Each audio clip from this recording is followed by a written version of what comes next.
My name is Chris Claremont. You're watching Omni X-Men. And we are back for another issue breaking down the Chris Claremont era Omnibus by Omnibus. We're on the fourth Omnibus from Chris Claremont. We're into the miniseries Kitty Pryde and Wolverine. And by we, I mean me and this guy right here. I thought we were talking Lorcana. What are we talking into? You start bringing pops on this show, and it's all over. I don't know where we're going. We can't get lower. I don't know what you're doing. Omni pops. No, I'm here. I've got like 12 pops sitting right over there. I'm here. I'm ready. Yes. Got some nice crispy copies that I got from Chinmo, my man Chinmo. There it is. Talk some Wolverine and Kitty Pryde. I love it. Yes. Yeah. So we did the last two issues, 1 and 2 of this mini series over on Justin's channel, and his link is down below because we will finish over there. But we've broken it into 3 parts. Tonight is 3 and 4. So we're very excited to continue the Claremont Milgram storyline we got going here. That's right. That's right. And how are you doing, sir? How's your night going? Man, I'll tell you, I am just glad that the workday is finished, and I am here now with you all, getting ready to talk my favorite X-Men. You sound like me the last few times we've logged in here. Dude, today was a day. It's 2024. Yeah. Not slaying yet. Not yet. It's early. I'm waiting. But... I'm hopeful. Today was a day. But we're very excited too to welcome our guest, the Rogue himself. We got Rogueslaw. What is going on, JR? What's up, gents? JR. So I have to ask Justin, are you cosplaying as Wolverine tonight with the long hair and everything? Yes, it's been a while. It's a wig I got from eBay. Okay, I was just checking. I was gonna wait for to see John put on his Shadow Cat costume right at some point. For me, my joy comes from knowing that like everyone who comes on is like has a different perspective on what Justin's look has become. For me, it's John Wick. Like he's Halloween cosplay. He's prepping his John Wick look. I just need a dog. When I wear the hat, I look like Luffy a little more. See, there you go. The hair kind of dangles. Yeah, Luffy, I'm down. I mean, if you want, I could send my cat over to lick that off your chin over here. Oh, thanks. A little fun. Yeah. It's the piece that I've grown gray. It's the piece that I'm missing right here. This is all I can grow. Going gray too. This is all I can grow. So I gotta. I can't. I don't got the chops. If you guys don't know JR, great community member, I've got his Instagram link down below, and it's always a highlight having you come and join us every year, sir. Probably because I razzed Justin the whole time. I mean, that's why I'm happy to have you. Probably keep you around. Yeah. Well, let's jump into the chat, say hello to some ex-friends, and then jump into the rapid fire for our man JR here. First up, Las Cruces 1971. This gentleman tailgates more than any member of our community. It's like every stream I'm always second because of this guy. Good to see you, sir. We got my neighbor to the north, Adam. What's going on? Adam, I just bought my tickets to the Anaheim Convention Center's WonderCon at the end of the month. I'm hoping that y'all see you there, sir. I hope that you got time for a con in the area. Magic Lasso, been catching up on his videos. He has some great X-Men variants in his latest video, and his back issue of the week is related to Emma Frost. So if you're an X-Men head, you should check over to Magic Lasso's YouTube channel. We got this knucklehead. We're going to keep going. Hey. We got JP. He says, late, I'm shocked. We were having a great time talking backstage. I don't know about you guys waiting in the chat. We almost didn't go live. We were just chilling. We were just ready to keep going. Candace, our friend. What is going on, Candace? It's always so wonderful to see you. I hope you're doing well on this Tuesday night. Let's see. Also, me type and spell good. Yeah, teach Chet. Get Chet set. We got questions coming up later. Jackson, Roy, Kirk. What's going on, folks? Good to see you, sir. I'm turning Japanese. There we go. Welcome in. We got Kenneth Bird. Hope you're doing well, sir. Good to see you in our chat. Chris Claremont, right? Chris Claremont, Captivating Chronicles. Ooh, you're trying to slip me up already aggressively. Trying to mess me up. Ow now, brown cow. Yeah. I have to ask, you're going to WonderCon. You do know they're not going to have pops there, right? I'm so I know how much you want to get there. Yeah. So Funko's not going to be there. I just want a few really. I'm going to really push for Artist Alley for me this year. I'm making the push. I got a bunch of sketch variant blank covers that I want to go around. So I'm hoping to Friday drop off a bunch and then Sunday pick up a bunch. Yeah, so definitely. That's my goal. Yeah. Nice. I don't know if you've seen it, JR. I've been working on this Batman black and white blank sketch cover where I'm getting a different artist to do each of Batman's rogues gallery. Oh, nice. So it's got like 5 or 6 on the front, and I'll end up 5 or 6 on the back. And it's got, here's a Jay Lee, here's a David Nakayama. You got all these great artists, and I just tell them, cool. Pick a rogue who's not yet on here and just do whatever you want. I've seen a version of that where they did it. They did just a large 8x11 or whatever poster board, and basically had someone draw Batman or Robin sitting at the Bat computer with the monitors. And then every monitor is a different rogue. I love that. That's cool. I've seen also Avengers version of that too. That's phenomenal. But I got a Department of Truth blank sketch cover I want to have done. So I got a few good ones. Is that my goal officially done? I don't think so. Done? No, they're taking a long break. It's a hiatus. Okay. Sorry. Let's see here. I got some other people in the chat. Let's see. Jackson Roy Kirk says, I want to be related to Emma Frost. No, you don't want to be related to her. What is a Bleecker Street? Reverend Bleecker in the chat. Good to see you, my friend. I hope you're doing well. Funko is coming to C2E2. Okay, well, fine. Brag about it. Chet I Knight. What is going on? My spelling is not my fault, but it creates legendary characters. All hail Rachel Dennis. Yes. Rachel Dinners. Rachel Dinners to the rescue. Very accurate. John, I'll need your help when you get to WonderCon. Always. I'm going all 3 days. I don't know if I'll be there all day long because it's a long day. But you send me your hunt list like last time, my man, and I will hook it up. Are you going to SCCC this year too? I'm not. I mean, it's tricky because I work that week, so it's going to depend on if I can get away. I had a friend last year who bought a lot of tickets in advance and had a Sunday pass only. Well, we tried to hook up that. Bought that one. Yeah. So if that's possible, if I can just go Sunday, I like it when it's a little less crowded. Personally, it's a madhouse. Yeah. So we've been kicking off this season. As a reminder, we are definitely in the midst of nearing the end of the Omnibus. We finish our season off with a massive giveaway party, and we get drunk and give away all kinds of stuff, including a commission to an artist in the community every time. This time, Thony Silas has been nice enough to give us a commission. We've bought it already. We've paid for the shipping. You just need to tell him what you want, and if you want to add to it, you can pay the additional cost if you want. His link to Instagram is down below. You can see his pieces. He's incredibly talented South American artist. And if you want to win that commission, if you want to win mystery boxes, if you want to win slabs, if you want to win all kinds of fun giveaways, you need to be able to answer some trivia questions at the end of each of these shows. You can be correct. You can copy Chet's answer and be correct if you spell it right. I was going to say, I don't know. Copy his answer for a second. You can be entertaining and JR can pick you. And either way, you get onto our list so that when we spin the wheel, your name is represented. We've had plenty of winners who are only on the wheel one time who have won big prizes, and it could be you. So hang around to the end or go grab a burger, come back and join the end and answer some trivia. We're going to be asking questions about issues 1 and 2 of this miniseries and the show that we did over on Justin's channel a week ago. So being here tonight means you're set up for 2 weeks from tonight when we're back on Justin's channel for the finale with JP. So as that reminder, we're going to jump into meeting JR now. So I've got some lightning round questions for JR, some yes or no's or some pick your favorites. So let's jump right into this. What is the best X-related movie? X-related movie has to be Logan. Universe. Logan. Yeah. Good pick. Nice choice. Yeah. I just finally got around to showing my daughters that one. Yeah, that one you had to wait a little while for. Yeah, they're teenagers now. I could kind of pull it off. I'm just so disappointed that they never did X-23 after that. But we may get Fingers crossed. She's old enough now.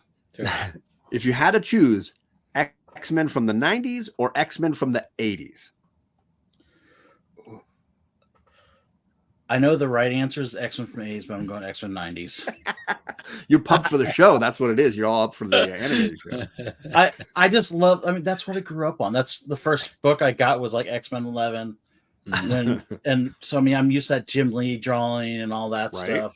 Right. So I'm always going to go with those guys. It's fair. Cable with the big gun. I mean, it makes no sense. Shoulder pads and and too many pockets. Can never have too many pockets. Is humankind the best enemy of the X-Men? Yes. I mean, Without a doubt. Agree. I mean, I agree. I'm with you. I mean, I like a lot of the X-villains, but I kind of feel like they all pale. Let's see. Who's more dangerous, Sentinels or Terminators? I think Terminators.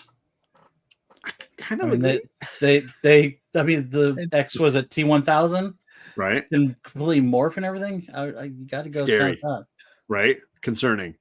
We got some more people in the chat. What's going on, Stu? Hey, saying hello to the beautiful people. Good to see you, sir. And we got Bobby. What's going on, Bobby? Good to see you, sir. I hope things are going well in your world. All right. Let's see. Do you think Gambit has a side piece? He better not. Well, sure. He's gonna get his ass beat, maybe. But you gotta know, like that relationship's tricky, you know. He's got needs. I could see low key him being bi. Okay, so it could be a guy he's got on the side, you're saying. Yeah. Right. Okay. Storm is a character who doesn't necessarily have as much of the like pop culture references. She grew up very differently than a lot of us. If you were gonna go back and show her one movie that maybe she'd never seen, what movie do you think you'd take her to go? Great question. I think just for the references, it would be Babysitters. What's the Breakfast? No, the girl with the hammer.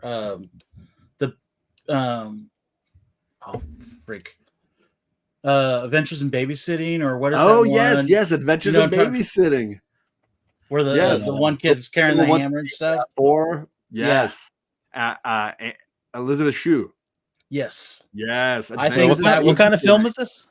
It's an 80s kid show. So before you were born, Justin. Yes. Old guys are around. But Adventures Baby. Great pick. I think she would love it because the one little girl carries around Thor's hammer the whole movie. Yep. And so it's got some Thor references and stuff in it. I think she could relate to that. The whole Thunder stuff. That's fantastic. Don't worry, Bobby. Candace is here. She is definitely here. Don't worry. Wow. I was -1 years old. Look at that. Yeah, I told you it was before you were born. Nimrod will take out a T-1000. Chet's not like that. There's a reason they're called Nimrods. Love it. All right. Is Magneto a villain? At first he was, but no, he's not anymore. I think there you go.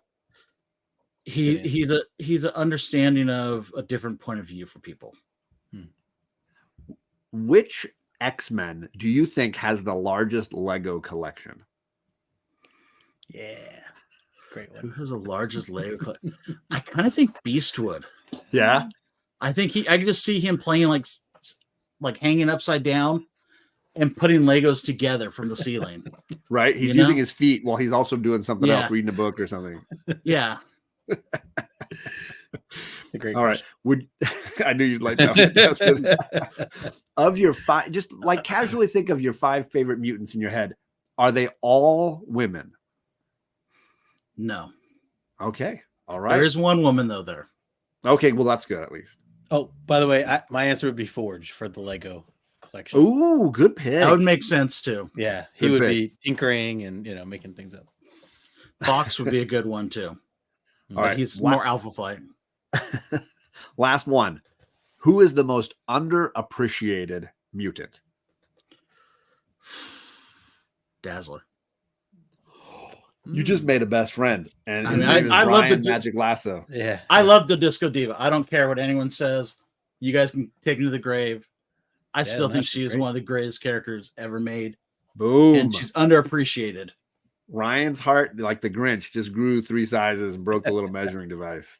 There it is. There it is. He's freaking out right now. He's probably jumping. He's probably throwing his phone in the air. I mean, if you go back and read some of that stuff when Sylvester was writing her with her and Longshot, sure, some great material. Well, we're about. I mean, spoilers for Justin. We're about to get into an important Dazzler era here. We're getting close to it. Getting close to it. So well, I do want to. I want to add one other thing for the picture that someone does. Someone please get Justin dressed in a Steelers jersey, doing like the Mark Sanchez tattoo that was on the Jets coach at the time. That's hilarious. I want someone to get that done. I love it. What tattoo are you talking about? Go look up Rex Ryan's wife, Mark Sanchez. You'll see what I'm talking about. Wow. Yeah. But JR, thank you so much for rolling through that. You had great answers, sir. I appreciate it. Nicely done. But let's dive into the book tonight. We're talking issues 3 and 4 from this series, Kitty Pryde and Wolverine. I got the covers here loaded up. Talking about art by Al Milgrom. Cover dates January and February 1985. Let's just chat a little bit about these covers. We've got very sort of simple negative space, almost like blank background covers going on here. Justin, what are your thoughts? I know last time we were noticing the like split down the middle that's happening across all 6 of these covers. What are your thoughts on 3 and 4? Yeah, I like that the theme continues with the split, especially the cover 4, the all black background, because it's not necessarily as clear compared to that yellow line that goes in everything else, right? But it's technically sticking to that theme. I think both of these are like my favorite of the series, at least from like, what I've looked at, and sure, obviously compared to the first two, the first two didn't really hit home for me, but these definitely get my attention. And I know we'll talk about, even slabs and stuff later, but like these I could see potentially being slab worthy because especially issue 4, that I mean, as you guys know, like the solid black, like that's hard to find without spine ticks and truly, any little dings or dents or anything like that. So all the more special if you can, find something like that. But at the same time, stories are great too, which we'll get into. So you also want a raw copy. So, JR, I don't know when you read these. Were these books you picked up off the shelf, or were these books that you've read later on? So I'm not that old, sir. 80. I almost got a spit take out. Sorry. I did pick these up when I was younger, back in the 90s. So when Justin was like 4 or 5, and his dad was crushing it, drawing amazing flash. I remember like just seeing those because I'm a huge Wolverine fan. Yeah. Just seeing these two be on one, I was like, oh, this shop has one. I went to every shop and found the rest of them. Nice. Like these are my I've got all 6 of them here. Yeah. These are original from 90s when I bought them. Nice. That's cool. You've had them this whole time. That's great. Oh yeah. Yeah. And I loved it. I mean, I thought it was a great series. But what do you think of these covers here? Sorry, go ahead. No, number 4 needs to be a sticker. Like I want that for my water jug. Right. I forgot how good that is. It looks like a sticker. Could easily be done. The way it's outlined in white is like, really helps. Yeah.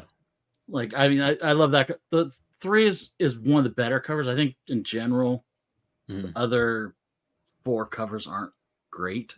Sure. We chatted a little bit about 1 and 2. Yeah. But I do like these ones a lot, especially number 4, because that's just iconic. And then that white outline, the edging that pops them out, really cool. Yeah.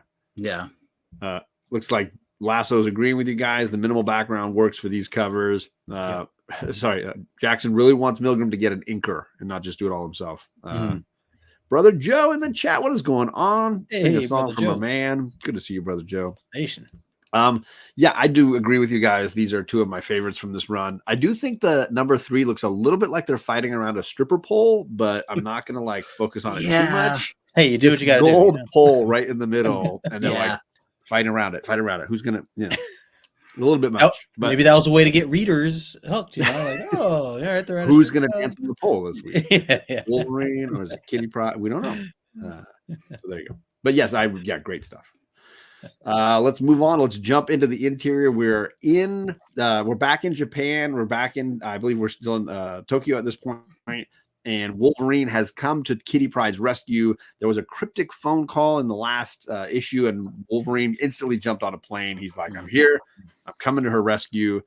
And he's kind of sort of sussing out where she is, and he got a location that he's on his way to, but he gets attacked on the way by an old friend and lover. Yukio is there to kind of mess with him, to test his grit and see how he's doing. And it instantly goes from I'm going to kill you to shag time. Justin, the return of Yukio. How are you feeling about that?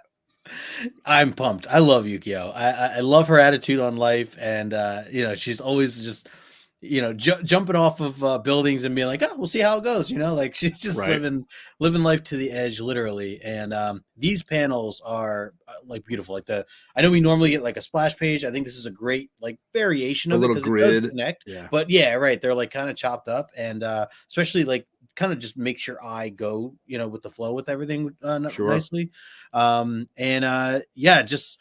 This is totally Wolverine, like just standing at the top of a building, smoking a cigarette and trying to figure out, where he needs to go, what the mission is. And then of course he gets the girl. Like it's, it's just like all in one, all captured in like just a few pages, which I thought was great. And I do like that he like pays her a compliment to like, hey, I noticed you went, what do you say, like downwind or whatever. Like, so, he couldn't necessarily pick up her scent. He's blaming the fact that his cigarette smoke was clouding his ability to smell her. Yeah, exactly. It might have been an extra nicotine. I was going to say, but it just goes to show, like, she's that good. And for anybody who might not be as familiar with her, that just shows like, oh, wow, like to sneak up on Wolverine, that's, that's pretty tough to do. So, just kind of gives you a little perspective of her talent. Except we see otherwise in a few little bit here that sneaking up on Wolverine tends to be easy for most people. Yeah. We got some comments in the chat. Jackson Kirk saying, I did pick them up at my LCS. All right. That's okay. I may have done similarly because I was probably around 8 at this point, and I've had a set of this for a very long time. Because 84 came out, you said? 85, January 85. And February. Although it probably dropped in 84, but the cover date is early 85. Yeah. So I was 7 at the time. So I wasn't. There you go. But I wasn't necessarily reading comics then. So we were both born in 77. There you go. I'm born in 78, so 1 year apart. Yeah. Okay. You baby. We're the 70s kids. I'm like the 90s kid over there. No, 88, just squeaked in the 80s, barely. Yeah. So, JR, what are your thoughts here on jumping? Finally, we're getting, because the first 2 issues, not a ton of Wolverine. We're finally getting Wolverine stuff. Yeah. It felt like the first 2 issues was Kitty Pryde and, that Canadian dude. Like he'll show up at some point.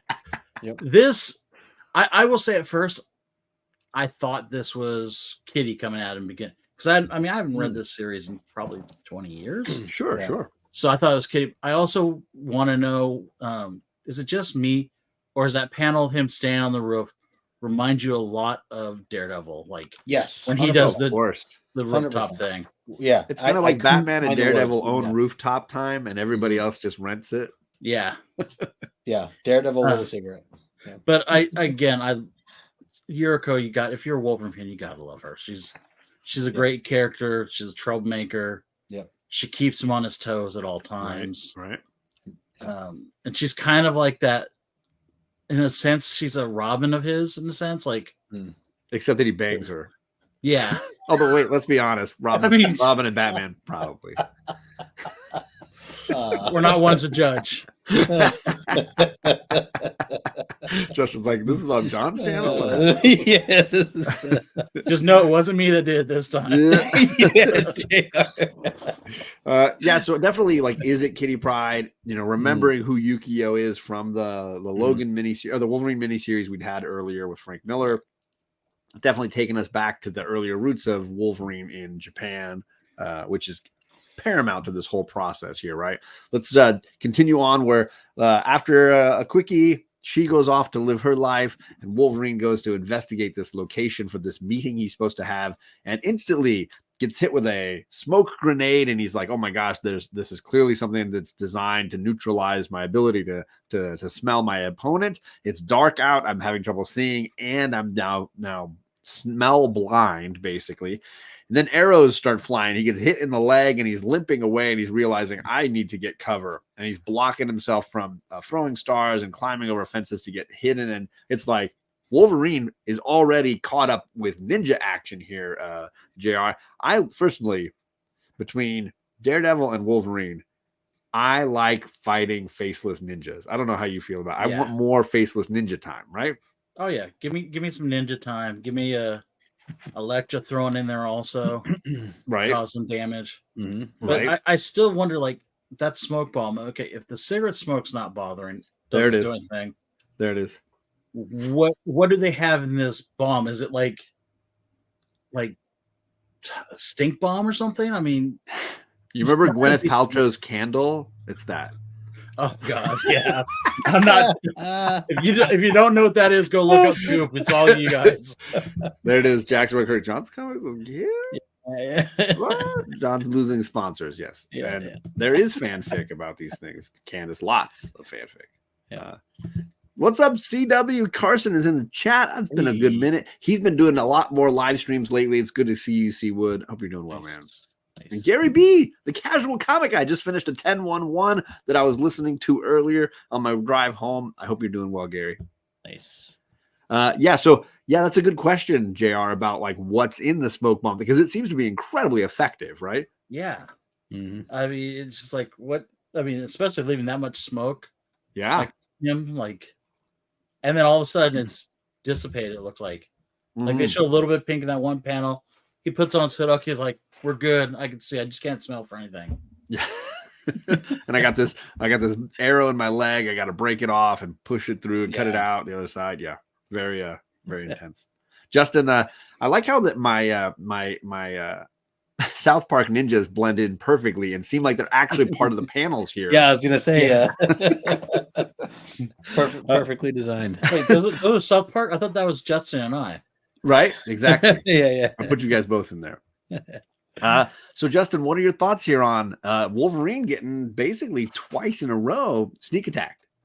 Yeah, he's definitely off his game right now. I feel like and I think just his mission he's on right now, maybe a little distracted, and then Yukio I think is just an additional distraction, right? But I mean that bomb, like I think the explosion part definitely I think is just part of it, that just which is a great panel, right? The lighting on that orange panel there. Yeah, the way the lighting kind of reflects off of him throughout is really well done. And then just wasn't expecting to get attacked as quickly as he did in this. Right. This book has really been like quick, fast paced right away compared to the other ones with like banking and ice skating and they were sleeping on planes. Sneaking through baggage claims. And it's crazy. Yeah, I agree. Right. Well, let's continue on. Wolverine is in danger. He's fixing himself, and he starts thinking like, this person's really talented, whoever they are. How would I attack me? And he's like, I would be right behind me. And he's like, there she is. Like, this person's fighting me. And he starts to realize like, oh, this person's dangerous. When I break one claw, they scratch me with the other. When I break that claw, they kick my ribs. And, I'm really struggling with this person. They're cutting me. They're getting way too close, but I want them to get close. And just when he thinks he's got them right where he needs to have them, he swings and misses. And he's like, I don't miss. That's crazy. What's going on? And this battle just goes from bad to worse. He gets kicked. He falls off the roof. Crashes through glass. He's just getting messed up, and he's realizing I need to escape because there was something that's drugging me, whether it was the smoke, the claws, something is poisoning me, that arrow. And he finds a dumpster and some garbage, and he just basically like curls himself up and just kind of like, I need to recover from whatever is poisoning me.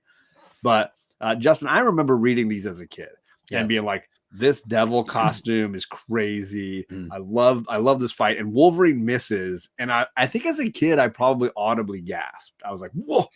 Yeah. What? I don't know how you read this now, because this is your first time reading these. What was your reaction to some of these things? Yeah, like these scenes of Wolverine being shocked that he like messed up or made mistakes or missed when he was so certain that he had them. Like, right. I love it. I love everything about it with this issue. And I know we get it multiple times, but see his reaction, and he like looks at his claw like, huh? Like what? Like Wolverine does not miss at all. No, like, this is insane. I'm the best at what I do, but apparently what I do is miss. Yeah, like and it just goes to show like just the idea of a character like Kitty Pryde having the skill sets that she's now been given Right. is like, and I know we're getting that with like the current X-Men stuff and everything, and I love it. Like, it's just so awesome. Like, she is so dangerous, and especially from like where she came from as like this like innocent young teenage girl who's just dealing just wants with, to go to the mall and hang with her friends college, and go to a Dazzler concert. Yeah, and like she looks up to Storm and she looks up to like all the people around her, and she's just so like so much of a student still, and yet now right this moment she is very much equal to Wolverine. And we know that it's probably her, but Wolverine doesn't right now. Right. Yeah, which is fun. And I like the fight sequences too. I have to say, we've talked about Al Milgram's artwork. While some of the I guess the way that they're drawn might not necessarily be the best of the best. I love the illustration of the action scenes within these panels that we're looking at here. I think it's still really well done. I love the flip, like the 3 panel that she like leaping in the air, spinning, and then flipping, kicking off his back, and him kind of falling forward. Like I think all that, the angles, he really nailed a lot of that stuff, Al. So that's great. Yeah, great point. Yeah. I want to shout out poor Mike. He's one of my OG friends. He was like, wait, you're almost at 2.5 thousand. I feel like it's just yesterday. Your brother and father were walking in on your shot during vacation. Hope all is well. That's an OG memory, Mike. It is great seeing you in the chat, my friend. I hope you're doing well, man. Nice.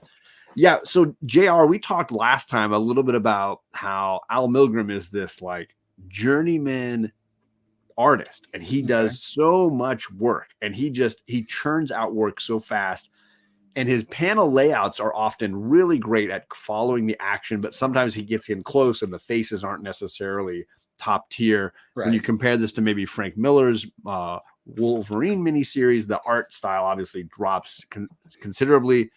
I love these panels. I don't know how you feel about reading these now, years later. Do you feel like they hold up for you? How's the story working for you?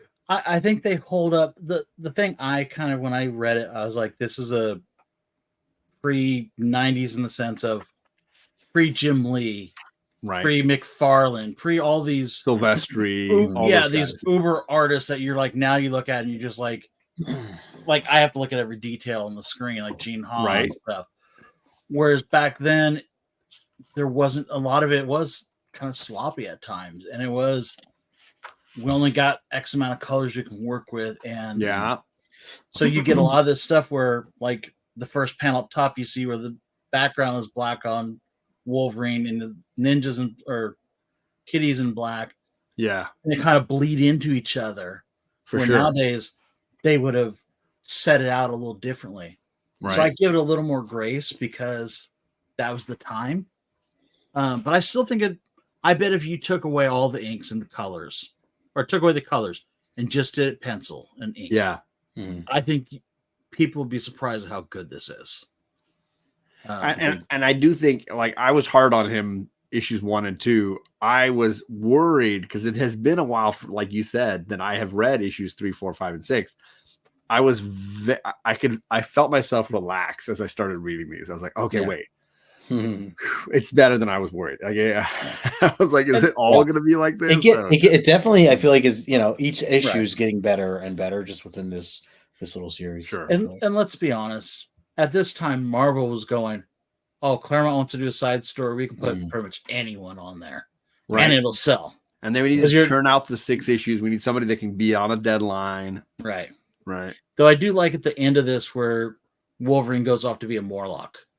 Like when he goes hide in the trash, is like, okay, I'm just going to do the Japanese Morlock here. Live underground. Are there sewers in Tokyo? I don't know. Let's go. Nap time. Yeah.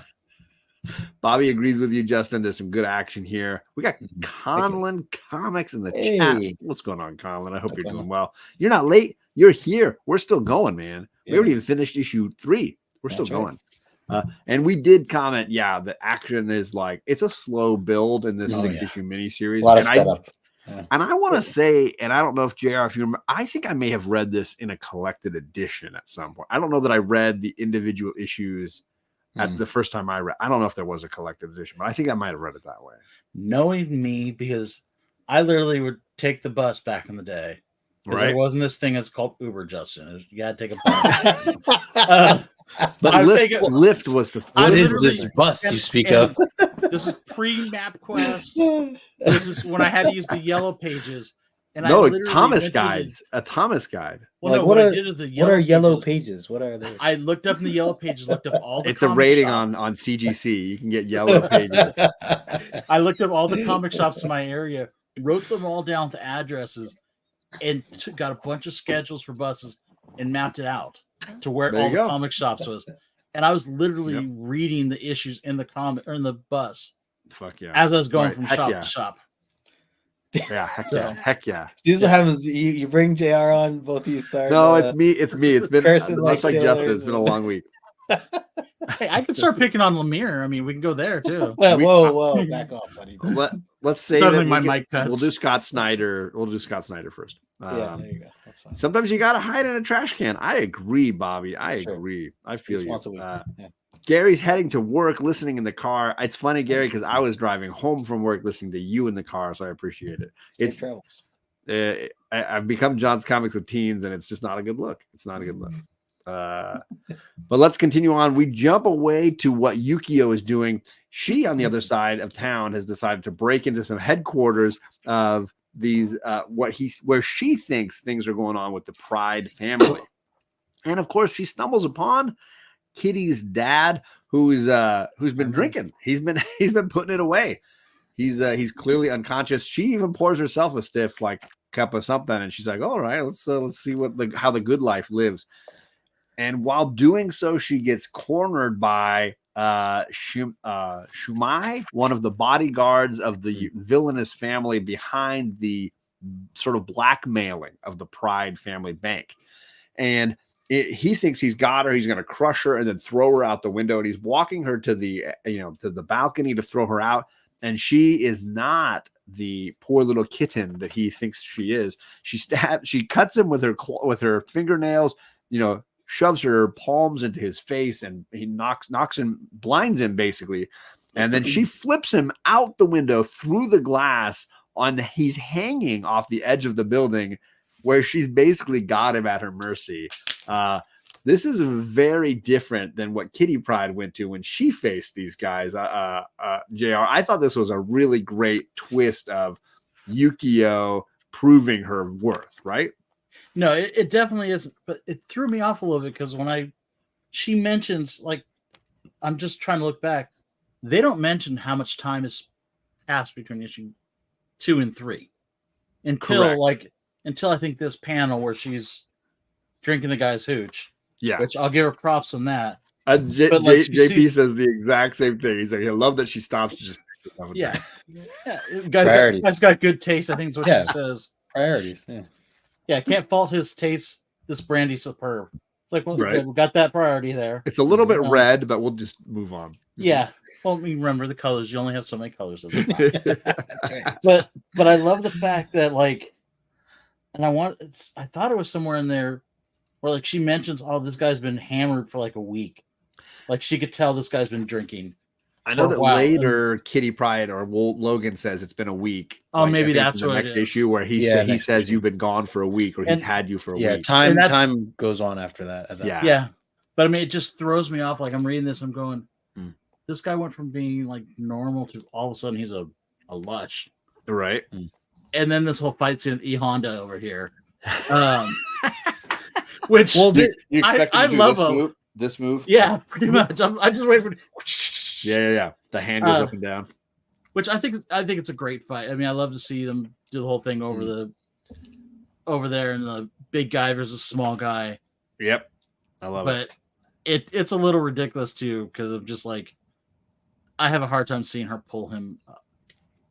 She clearly has studied some judo, because she's like, let me flip this guy. She just uses his body weight somehow and flips this giant guy out the window. Yep. Yeah. Let's see. I love Yukio's a badass. Heck yeah. She's fighting the mighty blimp. And then we've got thankfully Thony. Good to see you, old wolf. He's enjoying me cursing him right now. Issue 3 says 1 night. Issue 4 says 1 week. It's it moves on. Math. It's the time elapsed, I think, correctly, from 3 to 4. Bobby says it's just a big purple suit. It's all padding. That's probably what it is. Justin, how did you like Sorry, Justin, how did you like this Yukio versus this giant sumo guy? Yeah, I'm all for it. Again, anything I can, anytime I get to see Yukio in action, Right. I'm all for it. But I will say, this guy I thought was like, he kind of reminded me of Blockbuster. Sorry for my DC reference, but That's okay. From Nightwing, and just like the ponytail, I think, and obviously the size of things, at least in like the the Redondo stuff and things like that. And then it was like a mixture of him and Kingpin a little bit, right? Like yes, definitely. big guy See in a that a little suit, bit. wearing a suit, yeah. Yeah. So and then even her like attacking the hitting him in the eyes, things like that. Yeah. Pressure Pressure point. point. Kind of Catwoman like. This whole thing was kind of a DC vibe to me with these characters. But yeah, love to see her take care of herself and handle this dude. Of course, he's got some sleazy tricks up his sleeve, but yeah, we'll get on to it. Justin, JP is making fun of me already. I don't have another show to do after this. I'm gonna go all night. This is a late night show. Clearly, by the way I'm behaving. It's not just me, man. I was gonna say any show that I end up on with these two usually goes long. It's a debacle. Remember our Black Science shows, JR? That we never finished. Yeah. That's Yeah. why we invite him back. So he's hanging out the window, and she's like holding on to him. She's like, I need to know where Kitty is. I need to know who's got her. I need to know what's going on. And he's like, Ogun's got her. Let me, please don't let me fall. Oh my gosh. And so she's holding on to him. And then Kitty's dad shows up and he's like, what is going on? Am I drunk? Am I high? There's like this sumo guy and this little wafy girl, and they're hanging off the edge of the building. I need to go back and drink. He basically, the sumo guy, Magu, I think, sure. He tricks her, of course. I'm not really worried about falling, and grabs her and throws her and dad out the window as like his I've killed you both. I wasn't really worried about dying. And he climbs in the window thinking he's killed them both. They fall down. She catches the edge of apparently a really well-placed window cleaning ladder, and then smashes some windows on the side of the building and uses the broken glass to swing in on one of the lower floors, and then quickly says, no time to rest. The security's going to be here any second. We gotta scram out of here. Justin, really some tricky moves by everybody going on here, except for drunk dad. Yeah, except for Carmen. He's not really doing anything. Yeah, like it's like a typical bad guy. I swear I won't, just save me and just I won't do anything bad, and then please save me. Falls for it. Yeah. So that was but yeah, I mean she still does well. And what is this? She says, I love when they're falling. Her and Carmen are falling, and he's like screaming, and she goes, oh, hush, silly man. Savor the experience while it lasts. She's like loving it as they're like falling to their death.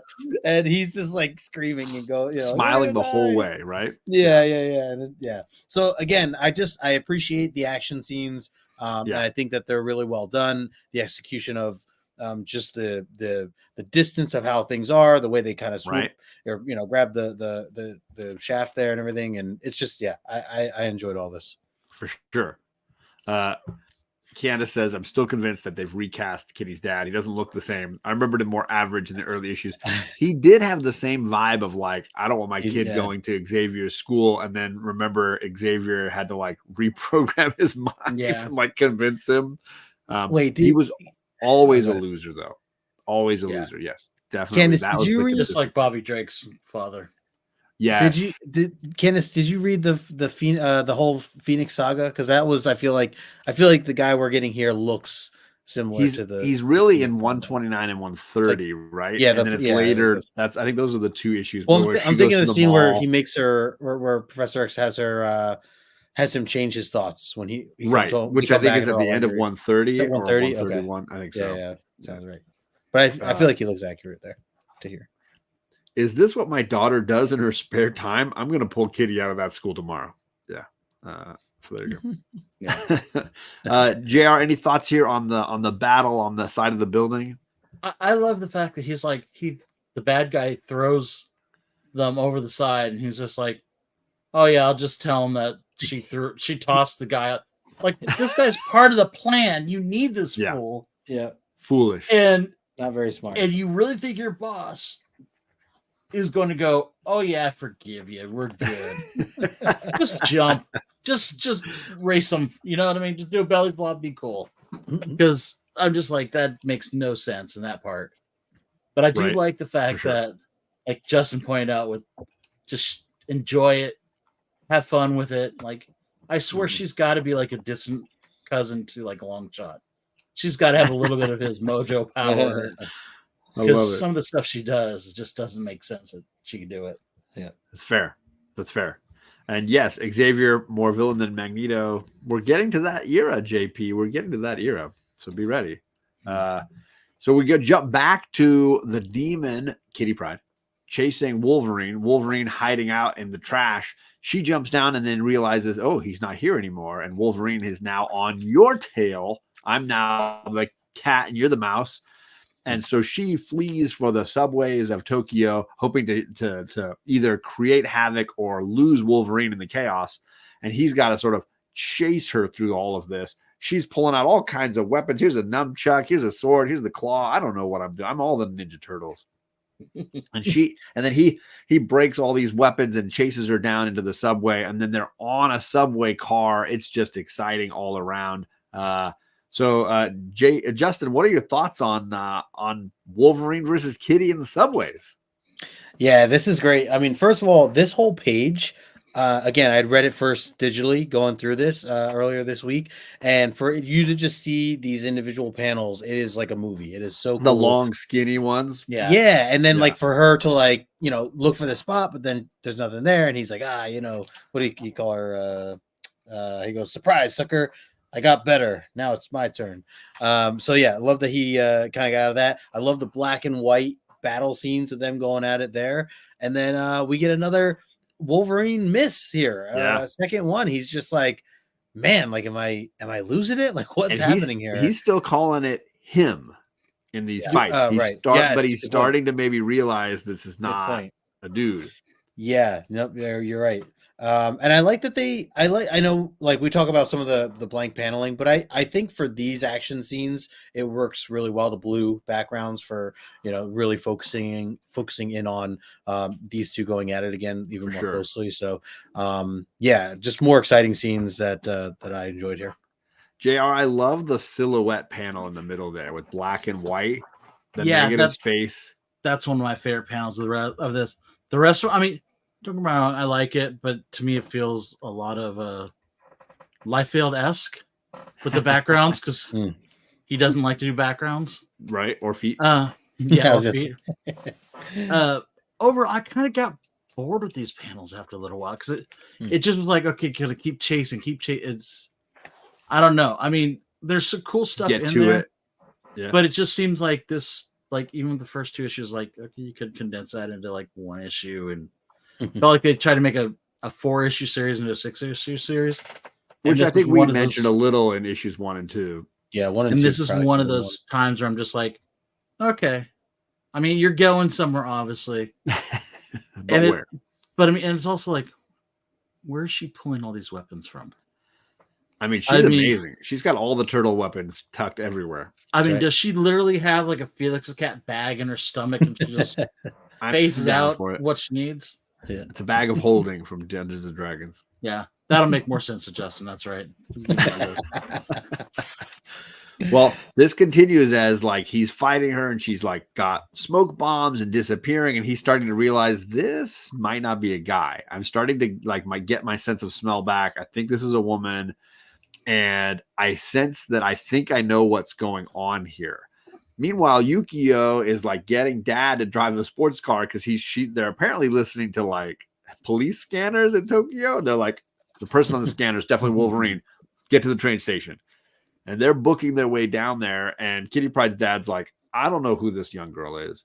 She just basically tried to kill that sumo guy. And then we crashed through a building, and I'm driving a car and I'm still half drunk. I don't know what's happening right now. Where's my daughter? What's going on? And meanwhile, there's a train coming. Wolverine is rescuing this demon off of the train tracks at the last second, and the mask goes flying, and shocking reveal. It's Kitty, and she stabs his ass. So we can go between these two pages here, JR, but like, dun dun dun, shocking reveal. Yeah. So I might as well start this. I mean, that money shot at the end of Right. Wolverine get because you got to remember at that time, like nobody effed with Wolverine. Like nobody ever. Very difficult to do that. I'm gonna let John cuss. I'm not gonna cuss. But I mean, at that time, you saw him get his butt kicked, but nothing like this where you're just like, dude, she just shivved this dude seriously bad. Put the sword right through Wolverine's chest. I mean, and can't even call that a sword. To me, it looks like machete. Right. I mean, the way it's set up there in the previous panel, but between that and then the father driving the car in the previous panel, he's in a foreign country, right? Drunk, doesn't understand the language. I'm pretty sure he doesn't know how he's driving on the road. Who knows? I'm just going like, this doesn't seem kosher, but we'll run with it. And they had to find them. Justin, we got the reveal here. We've got a chase through the subway across trains, which, by the way, was a huge part of the Wolverine movie that they did where he was in Japan, the fighting on top of the train. I don't know if you saw that movie. I feel like there's still some connection to the film's version of Hugh Jackman's Wolverine. What are your thoughts on the train fight and the reveal? So the train fight, the thing I was thinking of, I thought you were actually going to reference. You ended up going to the movie part, but the train reference reminded me of Yukio and Wolverine from the Wolverine series. Oh, sure, yeah. And rolling over when they're about to get hit by a train and all that stuff. I thought that was just kind of a cool play on the fact that, and not that Yukio was the one here, but she's obviously in a big part of this issue.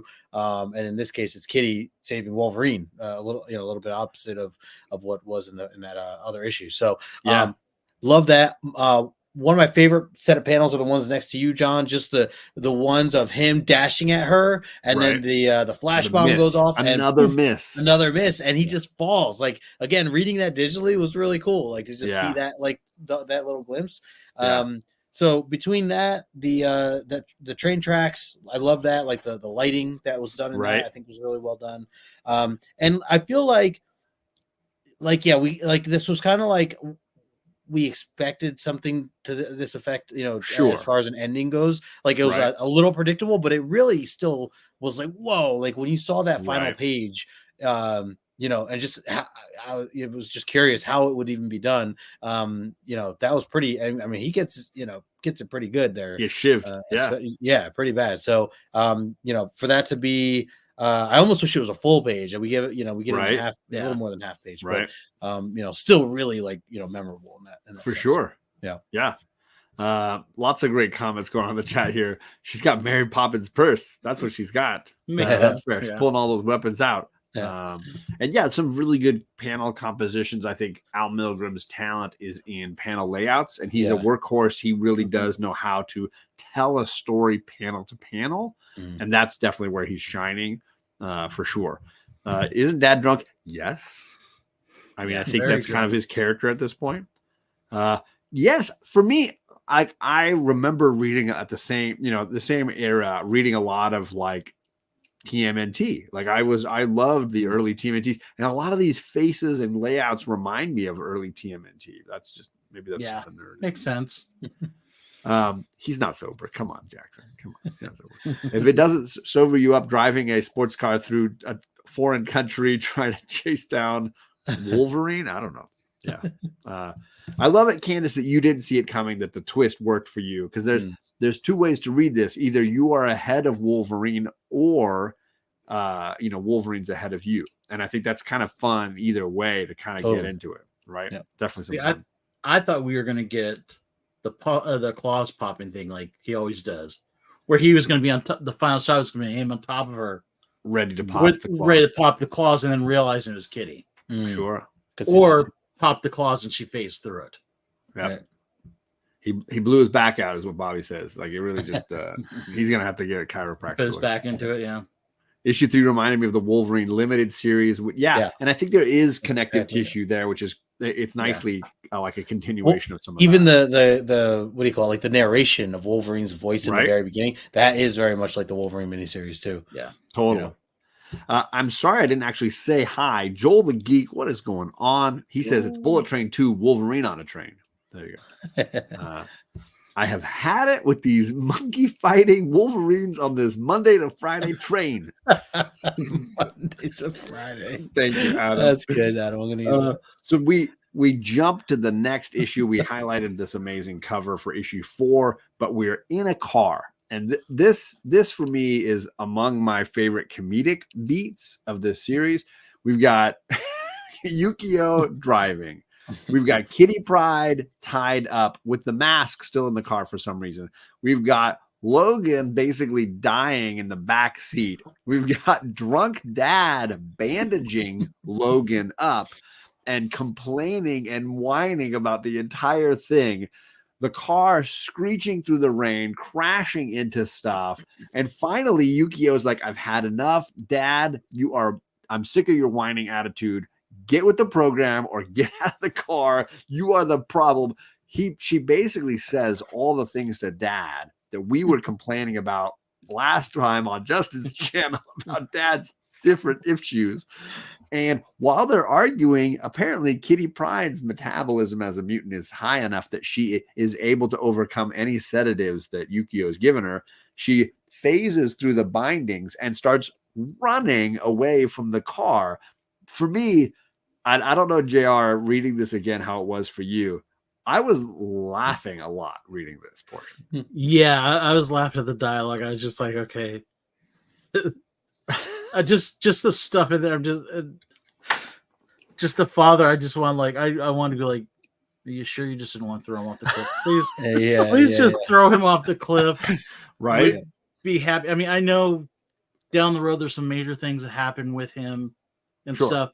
But I'm like, I'm cool. We can get rid of all that stuff. You just throw him off the cliff now. Let's be done with them. we don't need that anymore. This guy is kind of a douchebag. I mean, he served his plot purpose. Yeah. Justin, as a new reader, how were you able to laugh at some of the comedic stuff going on here? Because for me, this feels like a comedic sequence. Yeah, big time. I mean, just to know that out of everybody, it's Yukio who's like the parent, kind of driving the rest of the folks in the car, and to see these four together in the situation they're in is very unique in its own right. So yeah, that definitely had me laughing. And then she's just like up to here with her patience with the dad, right? Like, and I think we've all had those moments with like our friends or maybe a family member where we're just like, you want to grab him by the shirt the way she does there and just really give him what to. Right? So I feel her pain. Interesting to see. Yeah, I thought about when we saw Kitty Pryde tied up. I'm like, well, can't she just phase out of that? I like that they clarified that they attempted to drug her. Right. So at least there's a little bit of a backstory there for something like that. But yeah, and then we kind of get the chase down from here, and she seems pretty confident. She has to like re-drug her, right, and recapture her and reload her in the car, and then make it to the family safe house where Wolverine still has some clout, right? So are we sure that it's her mutant metabolism, not her pride metabolism? Because maybe that's why the father is sobering up so fast. Maybe they both have this ability to it's so good, sober up so fast. It's very fair. It's very fair. So I will say that last panel. Yeah, sorry, where it starts this fight. Yeah, I love the fact of she talks about she's just good. I'm crazy enough to jump into the wind, knowing that it's gonna boomerang me back. Right, to get her. Oh yeah. I mean, that was just cool. I'm just like, gambling. That whole thing. Like, I'm expecting her to have like wings under here or something so she can glide, but she doesn't. She does. Oh, I know the wind's gonna push me back. I'm good. And more of that long shot blood. Yeah. And Milgram's mixing the like vertical and the horizontal panels kind of fun between page to page. I think it works with the action and the storm in the background, all that stuff. So we get to the safe house. Wolverine is seriously injured, and whatever drugs were in all the things he was wounded with, he's struggling to quickly heal from these things. Meanwhile, Kitty is dealing with all the psychology here, and we begin to kind of crack the code of what it is that Ogun has done to her. The concept that he is some kind of a demon and he has these magical abilities, and he has used the week that he had her in captivity to kind of meld himself into her psyche.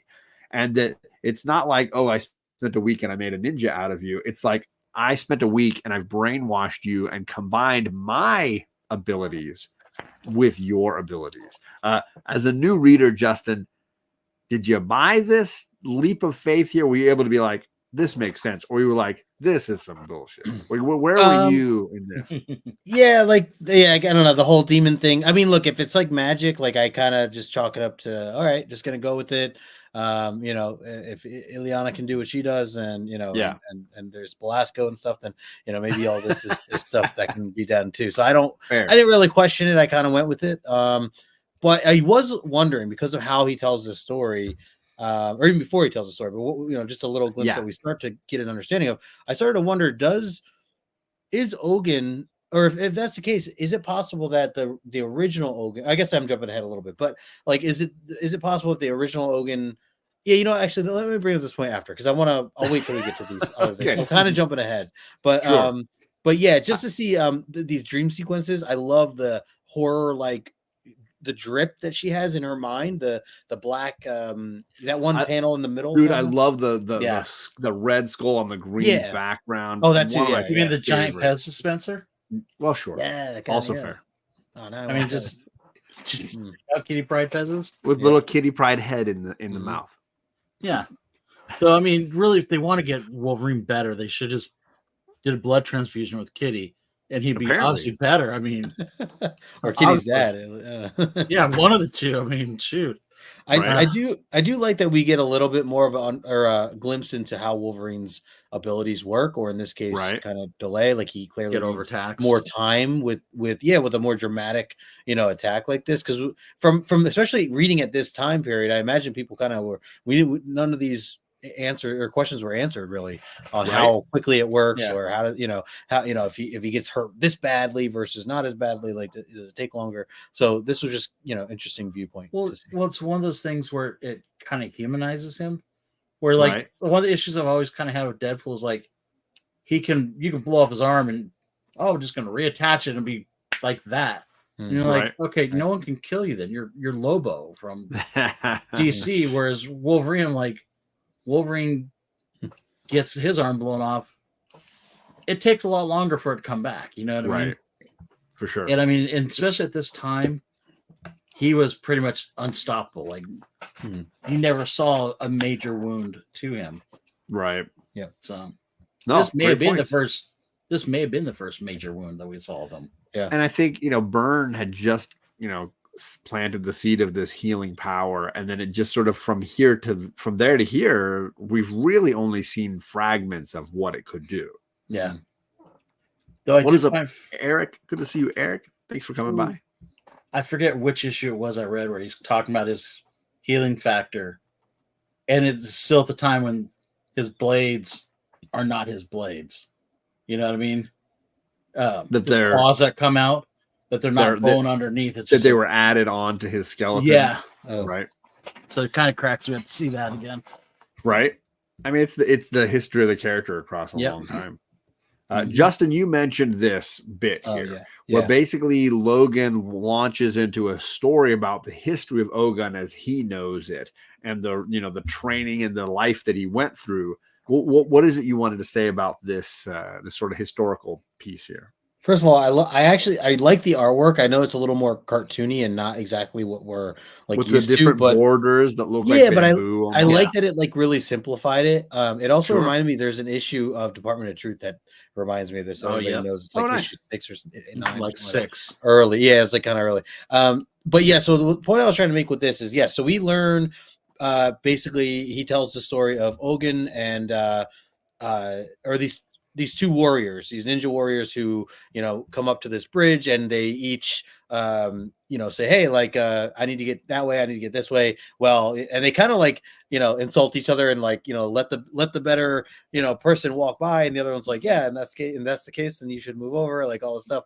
And so they go to war or battle. And, we learn it's a stare down. And that's like that's basically the battle. I'm like breaking down the panels, John. Sorry. Yeah, no, do it. I love it. Your thunder on this. I gave it to you. So we get him. We get this really cool scene of like them reach for their swords and they stare at each other and they wait and they wait and they wait and then they just put their swords away. They never actually take them out and they just like bow and then turn ways to they take their separate ways and then at that bottom corner, Wolverine's like explaining to Kitty. Kitty's like, wait, so they didn't fight? They just gave up? What happened?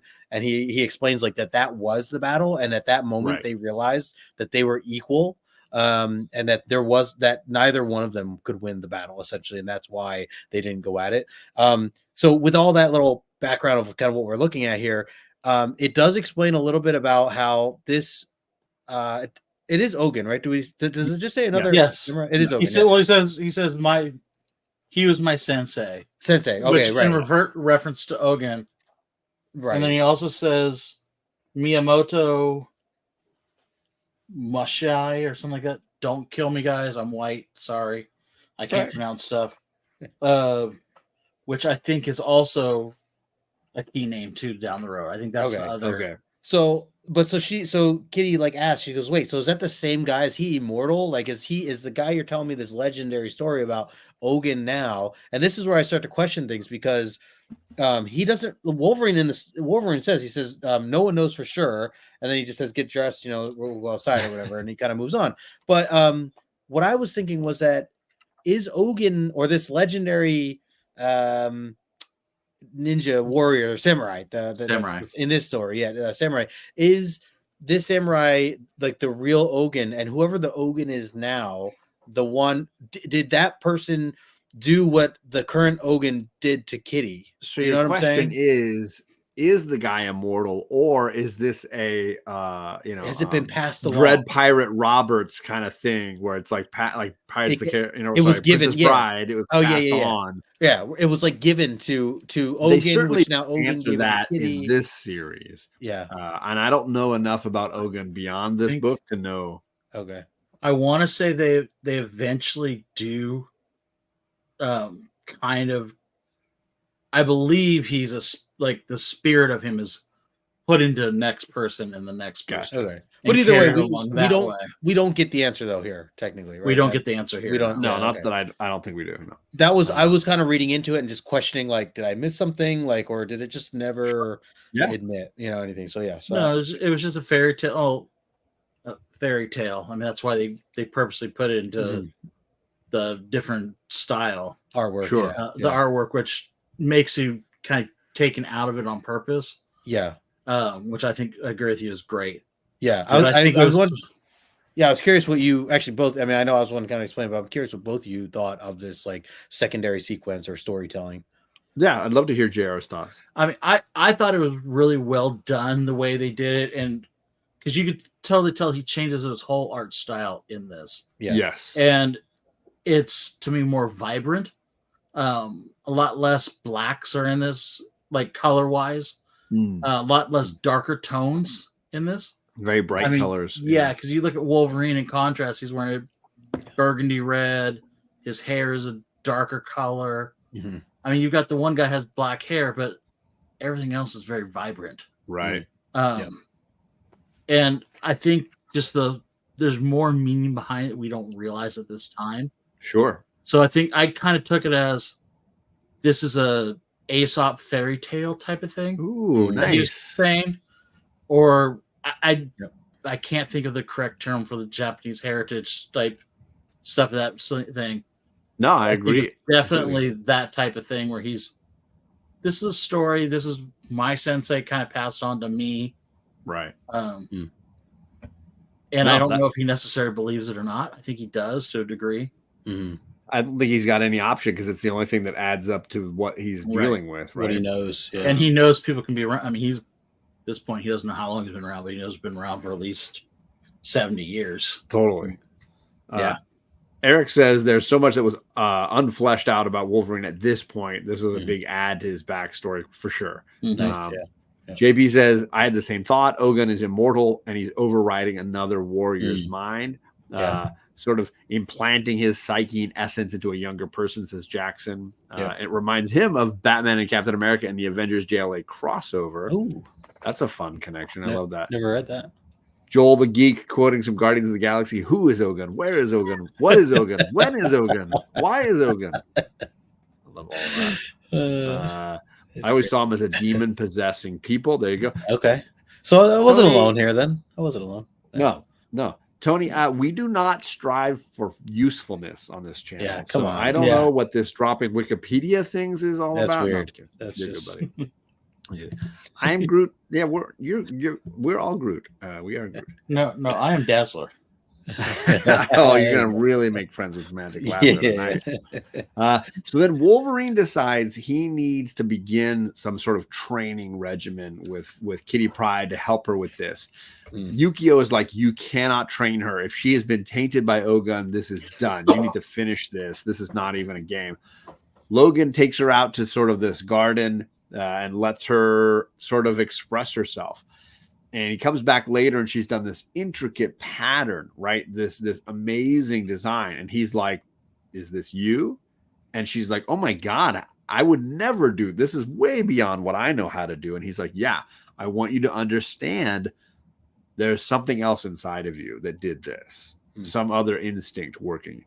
Then he's like, here, this is the honor blade of this family. Can you hold the blade? And she can't even last for 5 minutes holding it. It's the strain is so heavy on her because of this sort of tainted spirit that is overwhelming her person. I really like the way Logan is attacking this problem here, JR. I feel like it's a wonderful insight into his not only knowledge of the culture sides here, but the knowledge of Kitty, right? Well, it's also what he always does, the father-daughter aspect he always has. Right. Because, I mean, you see this later on with Jubilee and other characters who've done this. This is just him kind of stepping back and not being, okay, I'm going to destroy you with my claws. Right. Because he knows he can't do that. He loves Kitty. He sees her as his daughter. And he has to go, okay, I'm going to do this other route to change, to deprogram her, I guess is the best way you could say it. And it's interesting to see that side of him because this was all brand new at that time. Totally. Like Wolverine not popping his claws because everyone would go kind of like a puncher. Oh, he's one dimensional. All he does is pull a gun out, or all he does is use his claws. This was kind of Chris Claremont's way of shutting everyone up and going, no, there's more to this guy. For sure. Great point. Yeah. Justin, this is where we get back to the Kitty Logan relationship, which this miniseries is supposed to have been all about, but we finally get them together for the first time here, being the sort of people that we've seen them to be in the X-Men books. What were your thoughts on this sequence here? Yeah, like we definitely see, I mean, great points to JR, what you mentioned here. We see a very patient side of Logan that this is the same Logan that we think of, like, who was willing to just pop his claws and attack the first issue, 94, when they first get him from Canada, or maybe Giant Size, I'm thinking of, and he's like ready to kill the guy in the airport of Canada, if you guys remember. He's just like always let me shoot first and figure the rest out. Right. He to see that, not only this, but you clearly see his love and careness for Kitty, and it's like family, and he wants to do it in a way that, or he has to do it this way. Like, this is like I said, like deprogramming. I don't know if there really is any other way to do it, and I don't think anyone else could do it except someone like Wolverine. So, to kind of just to know that there's this other way around things, or it's he's just being a teacher, right? I mean, essentially. So it's really cool to see this side of him, and again, just very different. And he's also kind of tough on her at the same time. Yeah. Mentally, and will continue to be for sure. Yes. Yeah. Because as we go forward, like, he's basically trying to break her down and rebuild her. And they go on a hike over a waterfall, and he's like, I'm going to push her in. It's freezing cold water. Yeah. I want to see how she responds to this. She comes back. She keeps trying to hold the sword for longer than 5 minutes. It's not really working well. It's a challenge for her. Yeah. Then, of course, we get the floating bald head of Professor Xavier because he finds them.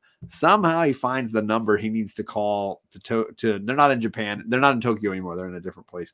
Calls them and explains to Wolverine, look, I got a bunch of crappy news to drop on you. You know that awesome team leader we've got hit with a ray gun, lost her powers. Hey, you know that Alpha Flight guy that you're really close to? He's dead. Sorry, bye. The funeral's next week. Yeah, Wolverine left with this incredibly difficult moment where he's like, I can't do anything by flying back to the States. I need to be here for Kitty Pryde. So I'm going to go out in the moonlight and shout a little bit. Justin, thoughts on all the burdens that apparently Wolverine's got to carry everything? Yeah, I love that we get to see this moment and connect it now with everything we've been reading recently, knowing that like this is just the delivery of news to Wolverine, you know, of the things that have been going on. Yeah, like this whole time we forgot like Wolverine wasn't around. He was doing this, you know, he was over here.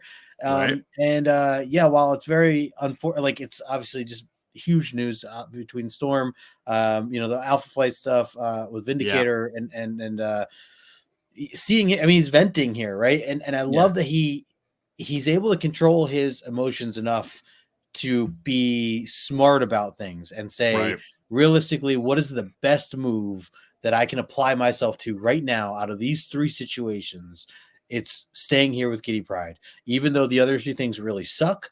And the other two things I want to try to help in some way. He can't divide himself up. He needs to be able to focus on one thing. And this just makes the most sense to continue to do what he's doing with Kitty. So I just like that we saw this emotional or EQ, you know, sense of awareness of what he needs to do and the right moves here, regardless of his emotions of what he might want to do otherwise. So well said. Well said. Love that. Jackson says taking care of his pumpkin. Callie says, is your guest from Sacramento? He looks familiar. What's up, John? Good to see you. Yeah, I'm from Sacramento. Get Bobby. Come on. What are you doing here? What are you doing? I don't know. I will say I do like these panels of Wolverine do this. Yeah. It parallels issue 2 where Ogun is programming her. Because you know how they have the shots of her as a baby and everything and the training. Changing her memories. It's kind of a bookend, a parallel of that, which I thought was pretty good. I will say also, I'm really disappointed that you didn't put a cat in here, Alan. I know. Cats don't we got to respect here, though. Yeah. I mean, you know I'm a cat person. I know. My bad. Yeah. But I kind of wondered about this. I forgot who put it up there about the psychic phone call. Yeah. Like, I was waiting like issue 2. I was like, why isn't Kitty just going, hey, Xavier, pick up the bleeping phone, man. Yeah. Like, I need you. It's true. Yeah. It's true. Like 1-800 dial Wolverine, please. By the way, those black panels in the middle, I forgot to comment on those. The blue light. Dark shadows. Yeah, so good. So really good. Yukio behind him. See, those panels remind me of some future Wolverine covers that they end up doing like in the late hundreds. Oh, sure. Volume 1. Kubert did them. It kind of reminds me of those. Oh, nice. Ryan says that must be the beagle you can pet on Saturday mornings when you eat a bagel, pet a beagle. Wolverine in front of the moon is giving me Mac Tonight vibes. All right, that's one way to go. He couldn't make a long distance psychic call. Didn't he contact every human being in X-Men back in issue 60 or thereabouts? I'm sure Chet is going to correct you on that. As Jay and Miles explain, the X-Men have said that the X-Men don't know any faster way of delivering info than over the phone or leaving horrible messages on answering machines. And then, not listening to them all the way through. Yeah. Yes, that's JR. What are you talking about? He's Yeah. right there. His link's down below in the description if you want to follow him. You on remember Instagram. back in the day, there's this thing when you were really young, Justin, called an answer machine that had tape. Stop. Now you're just making things up. That's ridiculous. And we had to a lot of times we just flip it over because we're like, I don't want to listen to that. You had to turn this dial around. Yeah, that too. And our phone had this cord on it. Yep. So and it was always in the kitchen. The only room that had He's the only or your parents' room. Yep. You could listen in on anybody's phone call by just picking up the other line. Yeah. Yeah. We talked about that in one of the prior issues, remember? What was it? When Storm overheard Forge's conversation. Storm's listening in. I said, any little kid reading this now, you're going to have to explain to them why this happened the way it did. Well, just like that whole thing of how do you answer a phone? John and I would probably go like this. Justin, how do you do it? Yeah, that's. Oh no, yeah, it's still this. Yeah. Yep. We're not that off. We're not that off. I like the jokes. I'll take the young jokes anytime. Only a few more years before I will get those in ever again. But the thing is, John and I look younger than you, so hey, maybe this hair. I don't know. Well, Wolverine is now in a state of fight or flight, and he's still trying to train the demon out of Kitty Pryde, and he decides to take her on a hike through a blizzard, and she's spraining ankles and getting frustrated, and he's like, I don't give a crap. You either walk yourself back or you're not worth it. You can die out here for all I care. Like, he's basically to the point where he's like, look, this thing inside of you, I don't even know that I can cure it. So either you own it and master it for yourself, or you're saving me the trouble of cutting you later on. He marches back, and of course Kitty's drunk dad is like, did you leave my daughter to die in a blizzard? And he's like, maybe. And then she strolls up very angry, and he's like, maybe I'm good at this teaching thing here. JR, like, she makes the joke that this is the first time anybody said it, you're too tall to be Yoda. yeah. Yeah, but he's still grumpy enough to be Yoda. No, I love this whole tough love thing. Though I kind of wonder, like, because they never give us like a really length of time during this. No. And it seems like it went from maybe fall to winter, like that. Well, they reference that, like, at this point in Marvel, there's some Thor event that's causing a blizzard over the whole planet. Oh, okay. Yeah, they mentioned that in this. Yeah, they mention a certain. Sorry, it's not Days, Louise Simonson. I think it's Ann Nesenti who's editing the book at this time, and I think she references that there's a Thor event happening where there's like a universal blizzard on Marvel at this point. Okay. Yeah. What's up, Damien? Yeah, I missed that little side note. What's up, Sleepy Reader in the chat? What's going on, man? Good to see you, my friend. And it does say days past when we get it's like the pages before the moon scene. Okay. Yeah. You know, it flashing back to some of that. No, I knew days passed, but like it doesn't go from weather though. normal weather to snow. Right. Now it makes sense that there was some other event, some Thor event you're saying or something. Yeah. I don't know Thor events well enough to. Yeah, this era of Thor is definitely not my era of Thor. Jackson says it's called The Cask of Winter. I wasn't reading other Marvel books at this time. So there you go. There you go. Now I know what to read on Marvel Unlimited. There you go. Yeah. Justin, what are your thoughts on Wolverine as a teacher? Because we really haven't had him in that role very often. Yeah, so I got there were definitely a lot of Star Wars vibes that I got from this. Whether it would be Luke and Yoda, or older Luke and Rey, like that. Okay. These kind of things is, you know, how hard he was on her here and stuff like that. And then we get. I mean, it is referenced like she does. Yeah, as you said, this is pre Return of the Jedi, post Empire. Okay, yeah, I was wondering. I was like, I seem to kind of fell in between some of this stuff. But I mean, it worked, right? I mean, she marches back on her own, right. And I like that it's right when the dad's like, "Wait a second, you did what? You left my daughter?" And then she comes like, yeah, that was perfect timing. Fantastic. There is no Star Wars in Mutantville. Come on. I know, Even Kitty it bothers Pryde me. brought Yes, it sir. up. Yes, Yeah, sir. right. Because at that time, Marvel's doing Star Wars. Right. There you go. Yeah. Fair point. So then Kitty Pryde's like straight to the sauna. And this is the ending of the issue. Kitty Pryde basically taking ownership and realizing I need to do this for myself. She can hold the blade for a day at a time. She's like realizing I have the inner strength. I need to go off and solve this. I can't run back to Professor X. I can't go back to the mansion. I need to go back to Tokyo, and I need to work this out. I am a Jedi, like my father before me. JR, this is a strong midpoint stop for this series where we basically see Kitty, owning her own power, right? Yeah. I mean, you could see that she's owning her own power, but she's still not wise enough to know what to do with her power. Right. No help, Because not she- asking for help. Yeah. That's fine. But at the end of it, you see that you see her at the airport and they say she's going to Tokyo and stuff. And thinking, oh yeah, this is a great idea. I just learned how to use this power. I'm going to go fight the guy that pretty much dismantled me before. The demon who completely overwrote my DNA in a week. Yet you've got your sensei, Yoda, whatever you want to call him, in the other room.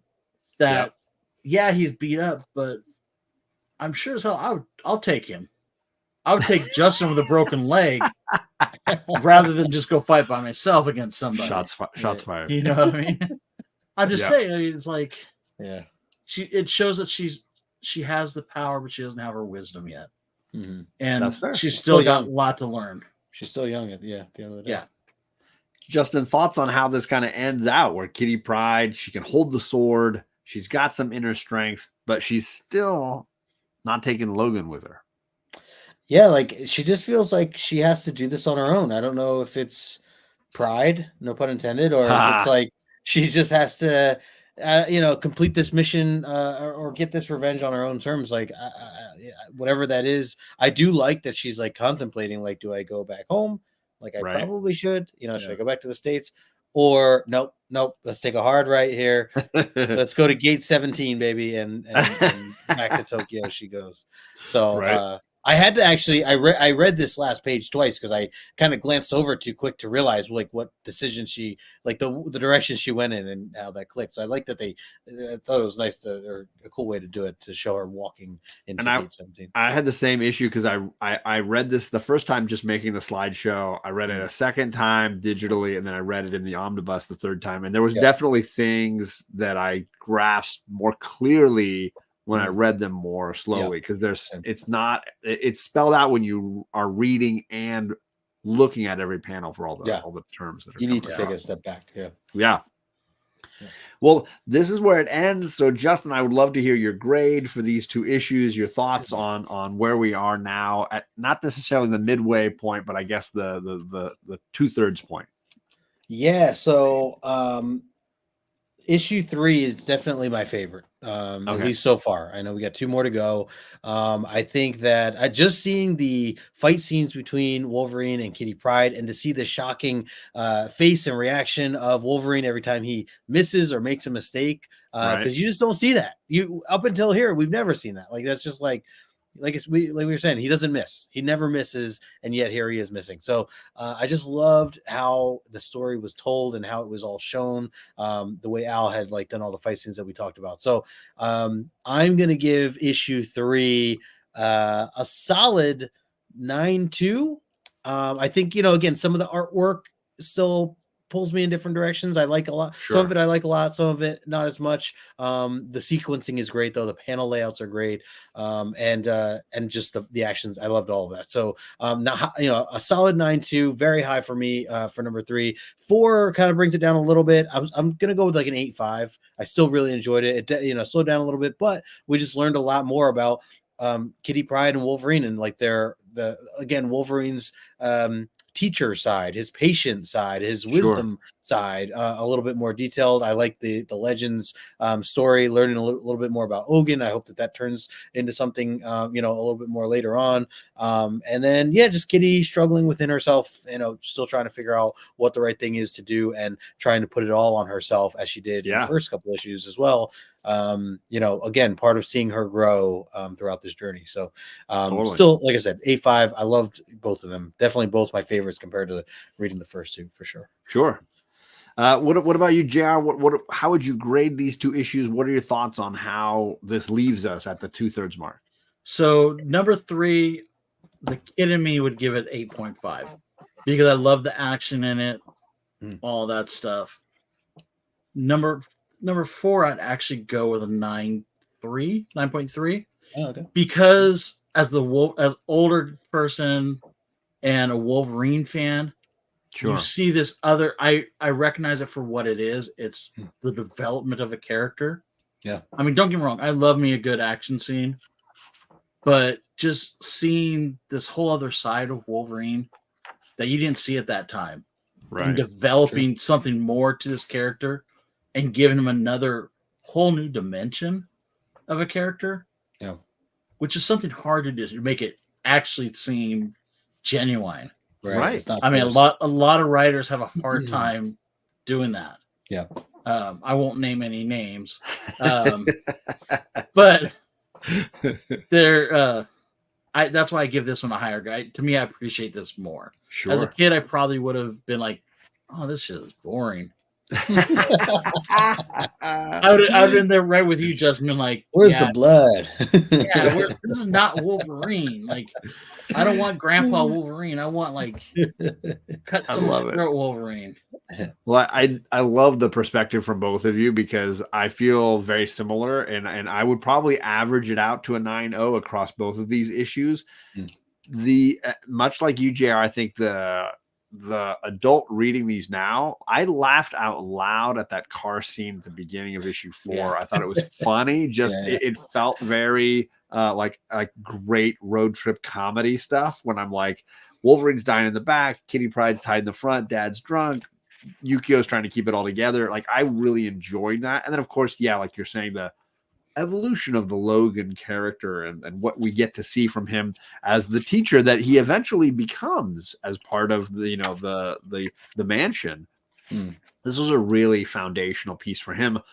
And like Justin mentioned earlier, this is a foundational piece for Kitty Pryde, right? The warrior coming out in her due to the training of Logan, the training of Ogun. We're seeing some of these pieces sort of become sort of solidified inside of her. So yeah, great stuff. I mean, 8.5 and a 9.2 becomes a 9.0. I don't know. It's somewhere in that range where there's a lot of enjoyment to be had here for sure. Let's check in with the chat. There's a lot of grades being thrown around here. Chedai says an 8.5. Art reduces his grade. He's burn or die kind of a guy, so we gotta let him have his moment. Colossus wouldn't have agreed with you, Bobby, before Secret Wars. That the water was well placed. That she's a teenager, Bobby. Come on, control yourself here. And she's a drawing. She's also a drawing.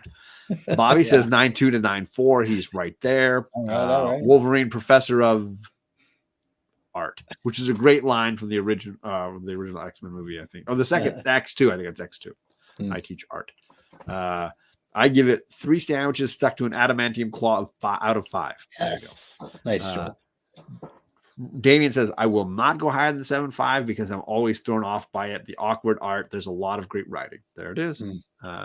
Jackson says, young me didn't like this series too much. I appreciate it more now. 9.0 for both. Nice. And then Eric says 9.0 on both. I like 4 because of Logan's development. There you go.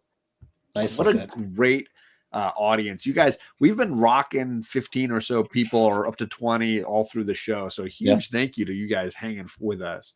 Conlon says he's a 9.0. Great dialogue, character building. Enjoyed them much more than the first 2. Yep, I agreed. Huge thank you, friends. Let's jump into the money side of this.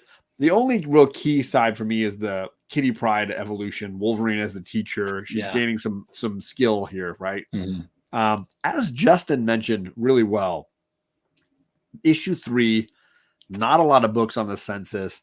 and you can get a 9/8 for around $50 shipped. Like that's pretty amazing. There you go, Chet. Versus issue 4, $130 for a 9/8, and there's 199. The drop off between a 9/8 and a 9/6 is almost divide by 3. Like it's been a while since we've had a divide by 3 type of spread. If you can get a 9/6, press it and clean it, you make a lot of money flipping that into a 9/8. If you can do it, if you can pay the right CGC employee, you can really get something good out of it. Or if you know how to break the case. I mean, right. If you got a blow dryer at home, guys, any thoughts here on the pricing, on the books, on any of the numbers side? You don't need a blow dryer. Just send it to Justin. He can breathe and get to open up enough hot air there. Hot fire. There it is. I think that I certainly wouldn't mind a 9/8 in issue number 4, right? Especially great cover. Yeah, like I find myself now looking for these issues. Like I have a set, but I find myself looking for them still, and just looking for an upgraded version anytime I can get a chance to. No, that makes sense. Yeah, if you can get a raw, a raw copy of 4, and then even 3. I mean, both are great covers. But again, if I go and do that, then I'm going to probably be like the boy who had 7, and I'm going to want 9/8 across the board. There it is. It's an addict. It's a date. Yeah, bad rabbit hole. And Conlon's saying the same thing. 9/8's hard to come find that black cover with all the wear and tear in the 80s reading these books. The series only 6 issues should be 9/8 1 through 6. Easy get. Get out of here, this guy. And all signed by Stan Lee, probably too. No, who had nothing to do with these books. Yeah. Well, that is it, gentlemen. I'm going to stop sharing the slideshow here. We've reached the end of the show. JR, I mean, you're always just great insight, great knowledge. I'm so excited every time you come around on these shows, man. I try to get on there at least more than Chet. I figured. It's hard to do. I mean, the original message, I'll be flat out straight up, and John can confirm this. Like when he's like, hey, what shows do you want to do? I'm like, I'll take this show and this show. Just because, and then he's like, you can only have one. I'm like, well, I just want to make sure I have more than Chet. Chet always has like 2 or 3 shows. Yeah. And he always cherry picks the best ones. Oh my God, it's so good. And I'm telling you right now, Chet, I will arm wrestle you and lose. But I'm taking the one with the Wolverine on the cover on the cross. I'm calling that one. Oh yeah. That's a Silvestri, right? That's a good one. Yes, that's a beauty. That I have. I think I have a 9/8 in that. That's a beauty. Yeah, you could send that over to me, Justin. And Magic Lasso's like, I have a new best friend, Dazzler for life. Oh, I even told when Matt Fraction was writing Uncanny. Okay. And so probably 10 years ago, and he brought Dazzler back. I actually went and thanked him. I saw him at WonderCon, I think, and said, "Thank you for bringing the Disco Diva back." Chet's like, "No, it'll be mine." So we're gonna have like some kind of contest of the No, you'll just have a dual guest show. Ooh, just put both of us on there. I mean, it'll be on Justin's channel. It'll be 3 hours long. 3, easily 3. And we'll just pick on Justin most of the night. Now when I have the power, I just take you right out. As far as this current era, there was a great miniseries. I think it was called Exterminators with Dazzler and X-20. Great X-23, Jubilee. Yes, that's a great one. Who else was in that one? It was a really fun. I think it was like 4 issues or something. Really great. Yeah, it was 4 issues. Boom Boom was vampires and yeah. Love it. So we've reached the portion of the show where we're doing trivia. We're going to ask 4 questions based on issues 1 and 2 over on Justin's channel, which is why you should have linked and subscribed and been over there with the notification bell clicked, because we'll be back for the finale of this series. So we're going to ask questions about issues 1 and 2. We're looking for 2 correct answers. The first 2 people with correct answers. It's not about the fastest Wi-Fi. It's who can copy and paste Chet and spell him correctly. And we're looking for an answer that entertains JR. Our guest gets to pick the 3rd winner. And for every question we ask, we're going to throw 3 raffles into the chat and add them to the list for the giveaways at the end of the season when we're giving away slabs, original art commissions, and we're giving away mystery boxes and all kinds of good. Who knows how far the giveaways go when Justin and I get together in June? It's just birthday, excitement gets us in a whole mood, and just stuff happens. Justin's even going to shave this off, and he'll send you his goatee. Facial hair in the box. Throw it in. A CG seed first, and then just throw it in. Yeah, absolutely. No, come on, that's going to hit PSA there, sir. You don't get CGC. I think Eric's talking about Al Milgram, but I want to mention Thony, the artist for this season of Omni X-Men. His link for Instagram is down below. You can follow our featured artist and see his work, and then potentially win that commissioned piece that we've already paid for. Justin, you want to kick us off with one of your questions for Wolverine and Kitty Pryde issues 1 and 2? Yeah, sure. So my first question is, Kitty's father told her to go back to the airport and fly back to the mansion. What did she do instead? Yeah, I really butchered this question. Not listen to her dad. Yeah. That's what she did. She screwed up right there. Phase 1. What did she do instead? Didn't listen to dad, right? She got a Klondike bar. I mean, that's smart. It sounds like if you're giving away facial hair, people are in. It sounds like right. People are in. All right, I see the correct answers. Are we saying this guy? Yeah. And this Thony, guy? Fly to Japan. They both say fly to Japan. Are those the first Thony two? And Ryan. Yeah, I thought someone was on top of it. So I'm gonna get where's Thony? I got Chet passed on the plane. You missed an H there, sir. I think I don't phased. Passed out. I think he meant phased. Oh, right. phased. I thought it was there. It is down here. Out. There it is. He got it. It took 3 tries. He got it. He got there. Snuck into the luggage compartment of a plane to Japan, right? But let's get to the comedy answers. Joel, right off the bat, says went to an anime shop, bought Sailor Moon, and Ranma half-size figures. That's an expensive hobby, Joel, and I love the attention to detail in your answer. So. Really crushing it. Really crushing, as always. Ryan says, sang My Buddy and Kid Sister commercial theme songs. I actually did sing a portion of that for you, Ryan. She went to a rave, the blood rave from Blade. That's what she went through, right? Decided to continue working on her ice skating career.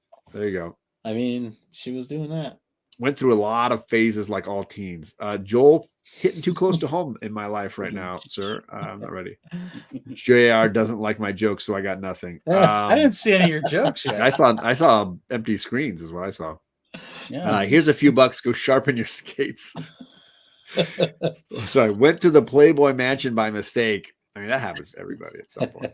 Acquired Justin's facial hair. JR, any winners in there for you? Out of the choices, I got to go with the acquired Justin's facial hair. There it is. Nice, Ryan. I want to go to the Playboy Mansion, but she's too young.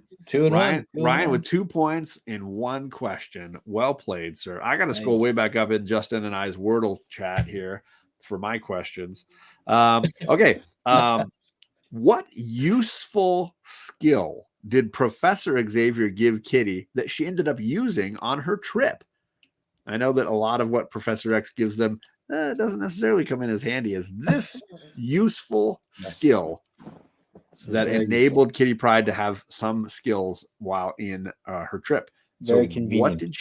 What did she learn from Professor Xavier that she found handy? It's mixology, according to Adam. She's doing cocktails. She's making cocktails. Mind blocking, says Joel. She controls it. Ryan saying the limbo taught her how to get under the bar. That's what it is. How do you get under the bar? Joel says sandwich making. You know, what is the binding element to the bread that you're going to make hold this all together? The value. I'm going to give one to Damien. It is Japanese. Are you talking Japanese, Damien? Sleepy Reader with his 3rd raffle entry. Second answer was Conlon Comics. All right. Which I believe this is your first raffle entry, my man. Sweet. So Conlon on the board. Yes. Back in the day, Professor Xavier basically taught them Japanese by downloading it into their minds. So there it is. Chet with the full answer spelled correctly. Took him too long. Oh, I'm just gonna give you this. This is what you get from me. No. A little It love. took him way too long. Yes, Yeah. golf clap, all respected. Lasso says how to be a jerk. It's a little pamphlet. It goes along that. Polishing the chrome dome. I took that the wrong way the first time. Sounds like a move she did with Colossus. Oh god. Yeah. How to follow the North Star. That sounds like a Alpha Flight thing. Mm-hmm. What hats go well with a bald head? All is the correct answer. Sociopathic tendencies. Head shaving techniques. How to spot a jerk a mile away. Yeah, also fair. How to ask for a massage in Japanese. Ryan, you better technically he laugh at that did. one. Always say please and thank you. Arigato gozaimasu. Learn how to make mayo from scratch. Ew. She's a whiz with a Swiss Army knife. How to use chopsticks on sandwiches. Ooh, there's 2 layers deep, Eric. These are some great ones. Growing a beard. How to not include Star Wars and X-Men. Get out. All right, JR. There's a lot of. It really bothers Chad. So it was one that Joel the Geek did. The sexist in me just likes it. The how to make a sandwich. There it is. I'm sorry, it's wrong. I know it is, but I think it's funny. Sandwich making. Joel the Geek with his second raffle ticket entry. Joel, well done, sir. And we'll go back to Justin with his second question. All right, number 2 for me. What did Carmen Pryde, Mr. Pryde, do when Ogun twisted his arm and basically told him that his daughter no longer belongs to him, and if he ever tried to interfere, he basically would be dead? I'm paraphrasing, but what was it that Carmen Pryde? What did he do when Ogun did this to him? Ogun essentially twisted his arm and threatened him, said, "Stay out of my way. Your daughter's not yours anymore. She's mine." How did he respond? Yeah. How did Carmen Pryde respond to this? A couple different options for answers here. I had wrote to John, and Magic Lasso said, he said, "Stop in the name." Ryan. Also possible. He cried. Bobby says, cried like a little butterfly. There it was. All right. I see a lot of. I'm gonna just click on stuff. I don't know what's correct. There's a lot of options here. He agreed. He just agreed. He was like, I had said, I see is one of yours. Yeah. So is that we'll count that as the first correct answer? Yep. Okay. And then Thony. He said, "Yeah." He say yes. Say yes. We'll give it to him. Okay, we'll give it to Thony because it's not Chet. We'll give it to Thony. Yes, if his name started with the word Chet, then it would have been. So we got said yes, says Ryan. He did nothing / backed down. Would have been correct. That's fair. Those would have been correct. He did nothing is literally what is written here. It's the first correct answer. Carmen Pryde sounds like a beverage. I think it's Carmine. I think it's actually Carmine. Yeah. Okay. Called him a jerk and was wrong because he was looking in a mirror. He was like, "It is, you are a jerk." Cried like the baby he is.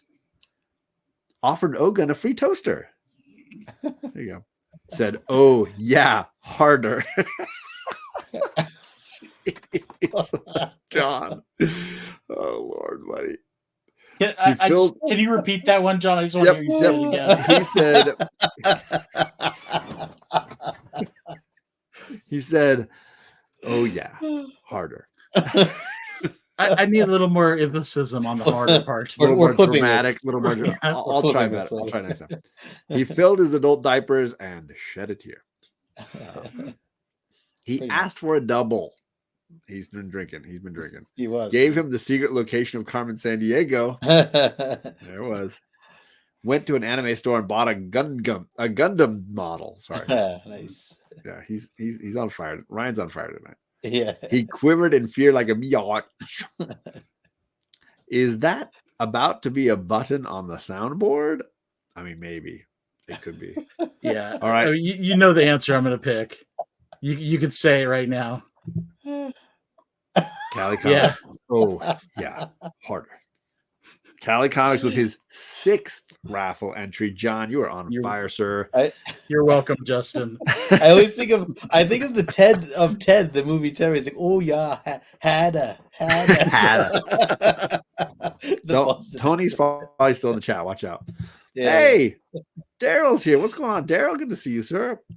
He says, I'm glad we aren't doing Black Hammer tonight. Yes, I'm on my 2nd hour almost here. But we're on the very final trivia question. And my question is this. What sort of outfit is Kitty Pryde wearing for most of these 2 early issues we read on Justin's channel? She's famous for her wardrobe, famous for her costumes, famous for her attire. But what is she wearing for these first 2 issues? And I gave 2 different phrases for how you can say it. We'll see what we get out of this.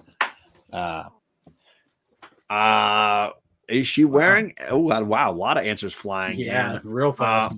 It's right there. It's an ice skating costume. Candace, rocking hard, strong, fast, Jedi Knight skating outfit. I will give it to you. Spelled it correctly too. Right? Let's double check. He did. Oh, He did. No E Spelled in it correctly too.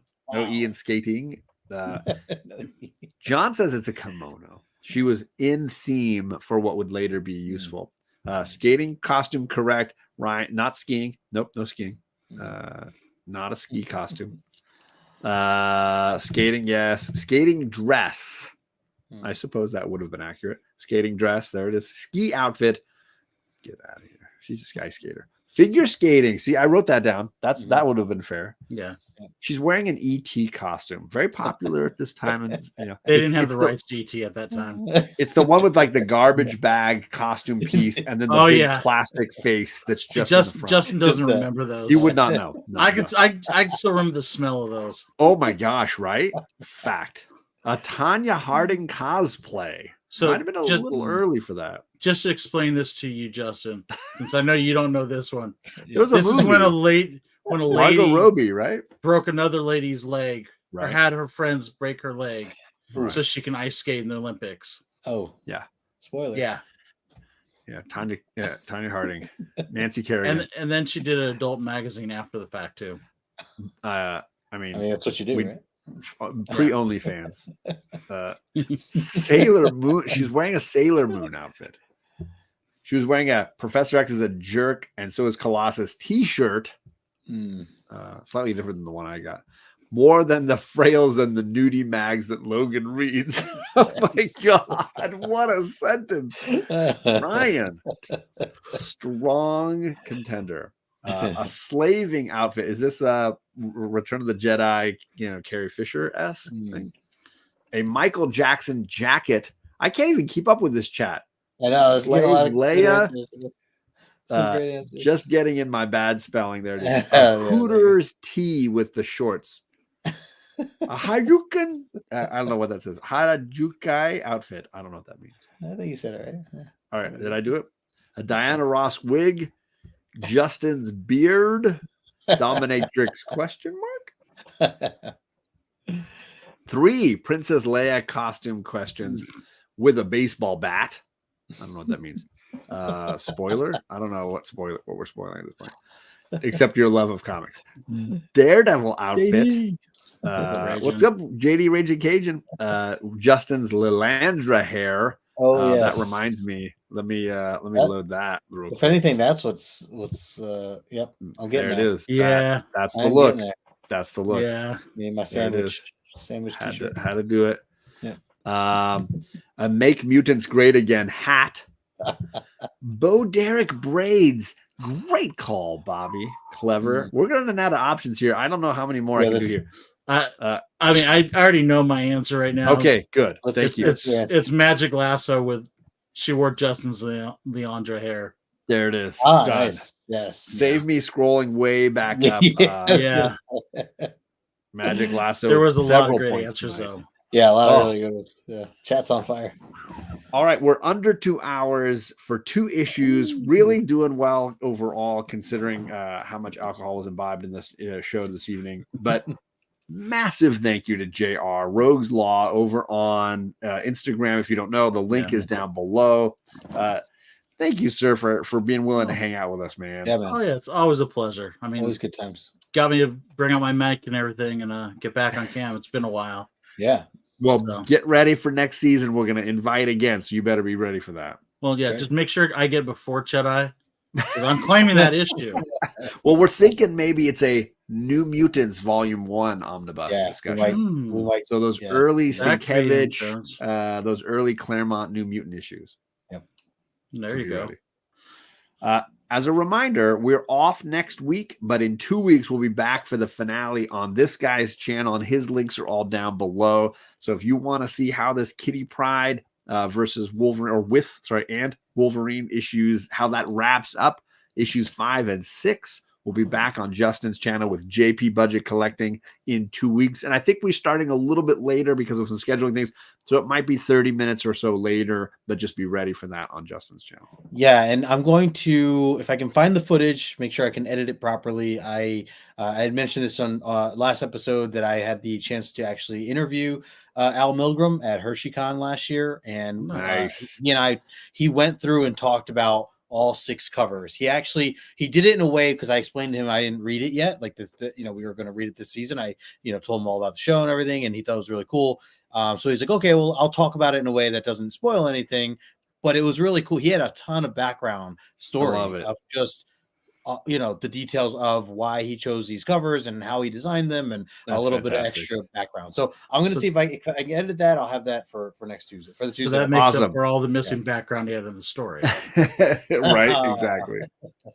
So then that would premiere, or at least that would drop on Justin's channel next Tuesday, so you can get some Omni X-Men fix next Tuesday while we're off. Yep. Awesome. Fantastic. Nice. Thank you, all of you in the chat. Hugely appreciative of you guys spending the time with us. And Chedai, yes, we tried to save a little nugget of something for the end of the season. So that's just how it works, right? Yep. Yes, we're hoping to get into some New Mutants next season. So some fun time for sure. Yeah. So hit us up when we get to the end of the season. We can try to figure out how many issues we're looking at and what it would look like for next year. Thank you all for hanging out with us. We will be back in 2 weeks on Justin's channel. And until then, stay safe, and we'll see you guys all again soon. Peace. Later.